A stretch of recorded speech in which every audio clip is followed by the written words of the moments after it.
Everyone, আজ তোমাদের শেখাবো আমি রুটকুল শুটকি মাছের রেসিপি। তো সবার প্রথমেই দেখতে পাচ্ছ কড়াইয়ে গরম জল করে আমি মাছগুলোকে ভালো করে পরিষ্কার করে নিচ্ছি, যেহেতু এর মধ্যে বালি থাকে।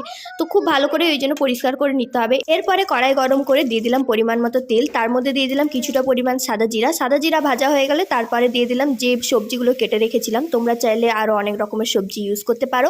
তো সবজির মধ্যে আমি সাথে শুটকি মাছগুলোকেও দিয়ে দিলাম। তারপর ভালো করে নাড়াচাড়া করে হালকা হালকা ভাজা হয়ে গেলে এবারে দিয়ে দিচ্ছি পেস্টটা, আদা রসুন পেঁয়াজ আর কাঁচা লঙ্কা বাটা। এরপরে একে একে দিয়ে দিচ্ছি হলুদ গুঁড়ো, লঙ্কার গুঁড়ো আর চিনি আর নুন। তোমরা চাইলে ধনে গুঁড়ো এগুলো অ্যাড করতে পারো, বাট আমি গুঁড়ো মশলা খুব একটা খাই না।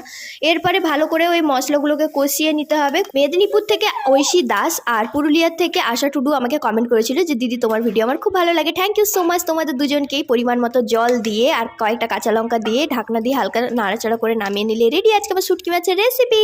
নেক্সট টাইম কোন রেসিপি দেখতে চাও কমেন্ট করে জানাও। Bye bye guys.